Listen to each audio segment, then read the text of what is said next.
Welcome back, everyone. As y'all probably guessed from the title and the thumbnail, we are going over this guy here today. This is the Daniel Defense PCC. This particular one is an SBR. However, it comes in a few different configurations. So it comes in the SBR form that you see here, obviously. It also comes in a 16-inch variant, and it also comes in a braced pistol variant, which looks just like this one, but has an SBA3 on there. I suspect that it's probably their #1 selling model, though I do not have the data on that to prove that. So what is it? Well, it is a 9mm blowback PCC, pistol caliber carbine.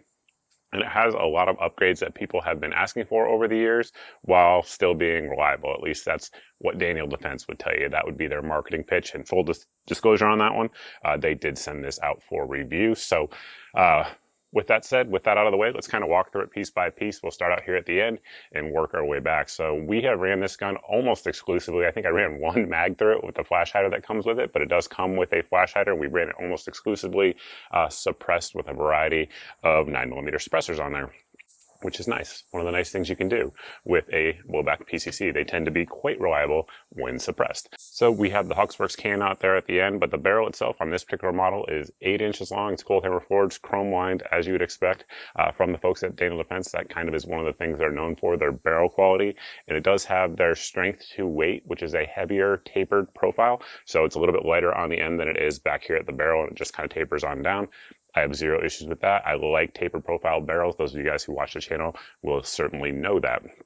Continuing on back, we have an M-LOK handguard, very similar, if not the exact same, to the one that is on their B7 series of rifles. So you have M-LOK all the way around, not just at the 3, 6, and 9 o'clock positions, but also at the intermediate positions. It gives you a lot of mounting capabilities. It is a relatively narrow handguard, allowing you to get a good purchase on it. If you are a C-clamper, this is one that you definitely will like. The rifle and the SBR version will come with a vertical foregrip installed. I believe it's installed on the last M-LOK rail because that's what Daniel Defense does.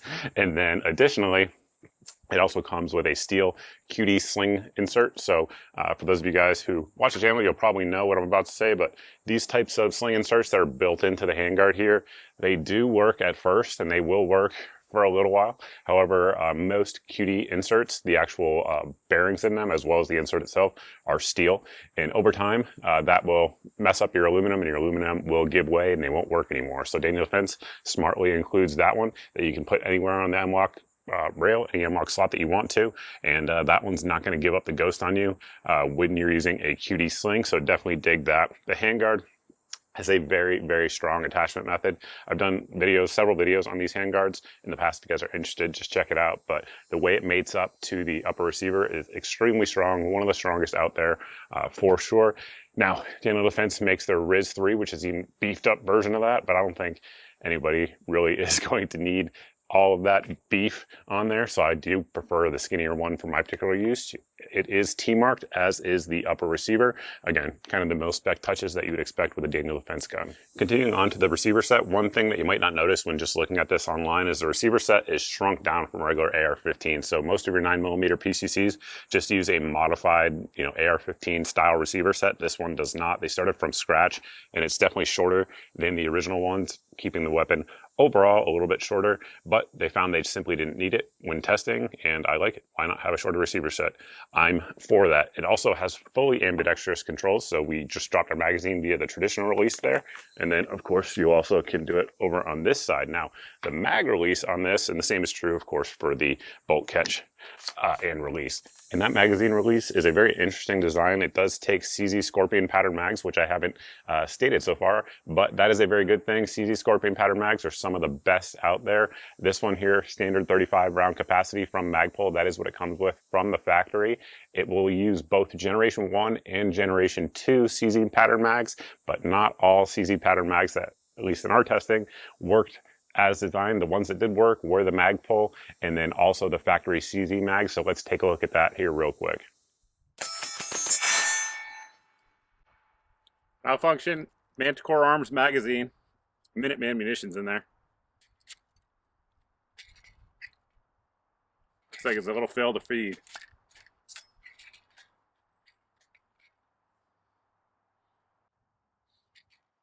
I'll let you guys see what's going on there. When I pulled it back, the charging handle, somehow that round got turned around. It was not like that. Interesting. Yeah. It'll pinch you.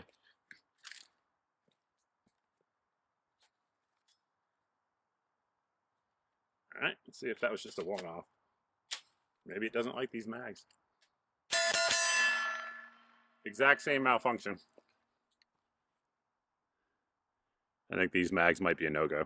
I'm out here bleeding for you guys. It's rough out here on the range. Now that you guys have seen me mess up my finger out there testing the magazines, I do want to get more in depth on how the magazine release and the bolt catch system here works, because it is very well thought out.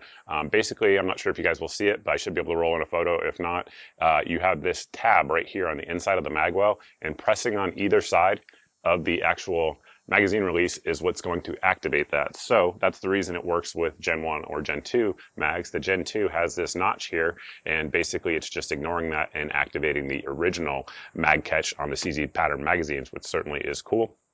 Another thing you're going to notice there is that we do have a good flare to the magwell. However, it's not like a JP gun, for example, that has those gigantic magwells on there, but it's more than, you know, like a CZ Scorpion, for example. And one part that frequently breaks on a lot of AR9s that they addressed here with this design is going to be the bolt catch and bolt release. The reason for that, for those who don't know, is that your blowback AR9 bolts typically are going to be much heavier than your AR-15 bolts, and the traditional AR-15 bolt lock and bolt catch just isn't designed for that type of force. One other thing that is nice about this design versus some of the other competitors out there is that there are no MIM parts at all on this gun. Nowhere. A lot of the competitors do have that, but should this thing ever actually break, it comes out as one piece and can be dropped right back in as one piece. Now, if you take a look at that thing, there's, I mean, I guess it's possible that it could break, but I mean, it's so beefed up that I just can't see it happening. But I mean, they made it so that it was very easily replaceable, so maybe it happened in their testing, but man, you'd have to put a lot of rounds through it before I could see that ever being an issue.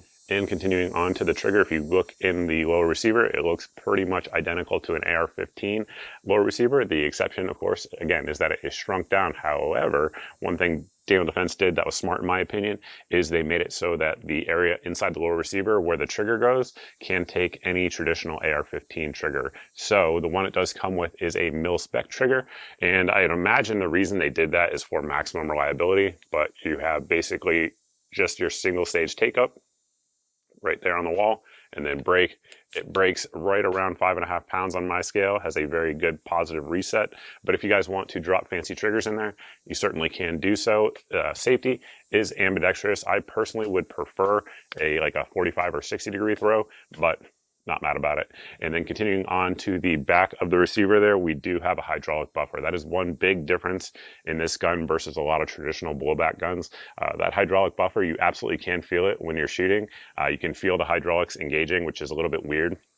But recoil impulse on this gun, my personal opinion, is somewhere between like an MP5 or like a roller delayed gun, like a Banshee, a CMMG Banshee or something like that, where those are on the lighter aspect of recoil, and then versus like a CZ Scorpion or a Beretta PMX that has none of that in there. This is somewhere in between. It's not quite as heavy recoiling, but like an MP5 is definitely lighter recoiling than this, and a lot of that has to do with the actual hydraulic buffer that is in there. Another thing that has to do with is the bolt weight. So I didn't mention it so far, but it does have a gas busting ambidextrous charging handle that Daniel Defense uses on all of their guns now, at least that I know of anyway. And they did a lot of research and tested a bunch of different weights for the bolt, as well as the spring assembly, as well as the buffer assembly, trying to figure out what would be like ideal, if you will, for all different types of conditions. You guys can see that it does have an insert in there to get the weight. What they wanted for and what they were shooting for was right around 20 ounces for the system combined. So for the bolt and the recoil spring, as well as the buffer, 20 ounces they found was ideal for a blowback system. I don't know the engineering behind that, but I take their word for it. But obviously just a simple blowback bolt. And obviously we have good gas key staking on there, although it doesn't have a gas key. They are well staked, as you would expect from the folks at Daniel Defense. And if you wanted to play with the weight, you certainly could. You could pop that roll pin out and drop a different weight in, but I think they probably got it right from the factory. Just a couple other features of the gun to point out here before we close it out. We do have a QD end plate on there. So again, in conjunction with the one up front, you don't have to add anything to the rifle if you plan on using a QD sling when operating the gun. Grip there is the Daniel Defense grip. Some people hate it, some people love it. I'm ambivalent about it. I think it's good. I think it's an upgrade over the actual A2 in the stock. If you get either the SBR version or the rifle version, it's going to be Daniel Defense's traditional stock that many people either love or hate. Again, I like it, but some people don't. So there is that. And again, we have QD sling swivel points on there as well as traditional sling attachment points on there. And with that, I think you know pretty much everything about this little carbine, with a few exceptions. Number one is going to be reliability. So when I got the rifle in, I lubricated it as I traditionally do, cleaned and lubricated it. And like I said, I think I ran one magazine through it without a suppressor. Since then, we are right around 1,100 rounds now. I've had this one in for a little bit. So we're right around 1,100 rounds. And I don't know if you want to call it a malfunction, but it was literally on the last magazine during testing. Basically, I put the round in. I think I have it on video, but if not, I'll describe it. And if I do have it on video, I'll roll it in here so you guys can see it.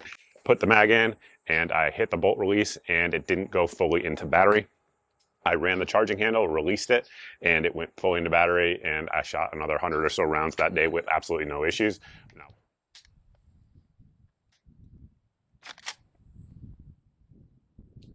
I don't think it went into battery.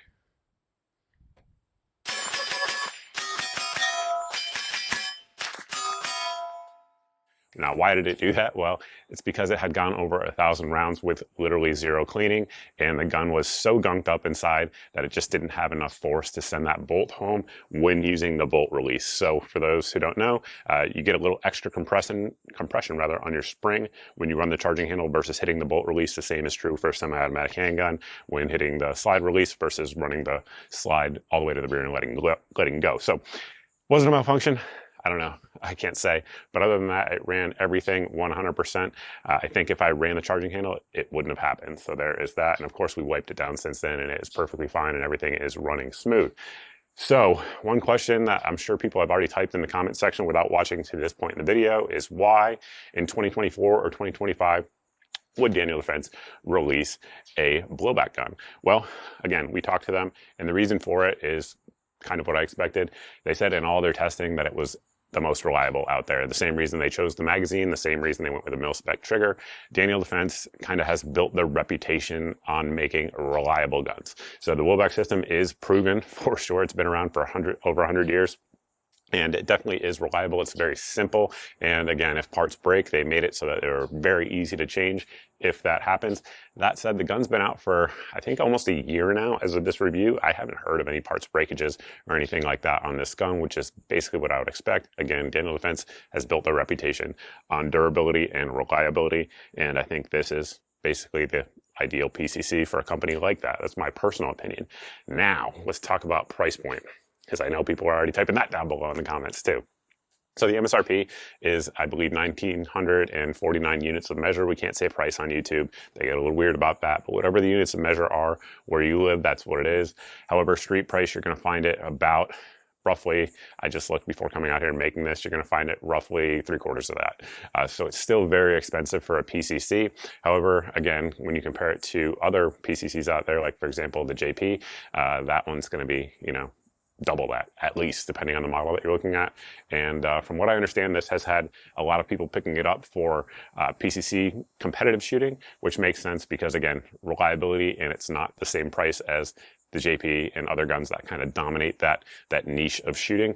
And results have been good from everything I've seen. So reliability has been good with that one little hiccup on the gun. Accuracy is phenomenal, as you'd expect from Daniel Defense. It's really going to depend on your ammo, in my personal opinion, or personal experience, I should say, with 9mm. 9mm has a lot more variance than, say, 5.56. So some of the loads out there, you're going to be getting 1-2-inch groups at 25 yards. Like, for example, the Fiocchi 147 grain hollow points. That's what we're getting with this particular gun.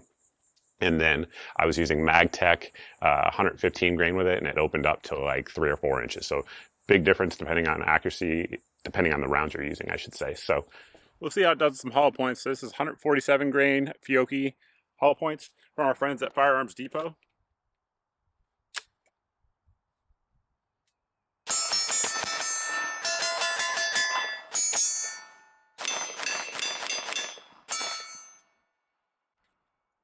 Can't really do any better than that.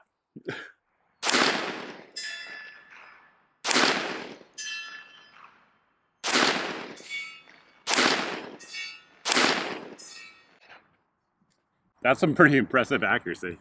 I think that's pretty much it. If you guys have any questions about the rifle, anything that we didn't answer in the video, definitely post it down below in the comments section. But all in all, fun gun, easy to run, reliable. Just depends if it has the feature set that you want at the price point that you want, and I can't answer that. That's up to you guys. So there is that. If you like this type of video and you're not subscribed, make sure you hit that subscribe button. Additionally, if you guys aren't following me on all my social media, definitely recommend you do so, particularly the non-meta ones where I can actually post things before videos go up. Like there are several videos of me shooting this across my non-meta platforms. You guys can see testing as it is ongoing here on the channel. So definitely check me out there as well. X is definitely the best for sure right now. And if you like this video, make sure you've hit the subscribe button and the notification bell, both on YouTube and Rumble. If you think you're subscribed, I would definitely double check that. People get unsubscribed all the time. No idea why, but it definitely happens. Additionally, if you've hit that subscribe button and you're not seeing 2 to 4 videos a week here on the channel, you're being algorithmically censored from my content. So easy way to get around that is to sign up for the email at the website here on your screen. This goes out once a month. Well, put you on 2 lists, I should say. One of them goes out once a month and it has all of my videos in it since the previous month's email. So that way you can actually see the content that I put up, which is a crazy concept, I know. And then it'll also get you put on the daily deals email. That goes out every day, as the name indicates, and it has usually 8 to 10 of the best deals that we find around the internet, whatever the item is, whether it be a suppressor, light, optic, magazines, ammo, guns, whatever it is. If the item is in the email on a given day, it's the cheapest I know of on the internet for that item because I've already done the price comparisons for you. So hopefully it saves you guys some time and some money. There's also a good meme in there that a lot of folks like. You can sign up for just for the meme. I will allow it. Lastly, we do have an SMS service that you can sign up for. Either at the website on your screen, or you can text the word to the code or to the number here, and that will get you signed up as well. SMS goes out at most once a day, typically has either a really good deal or a new video that went up. So that way, once again, we can get around the algorithmic censorship. And that's pretty much it. Thank you all for watching. I truly appreciate it. And I look forward to seeing everybody in the next video.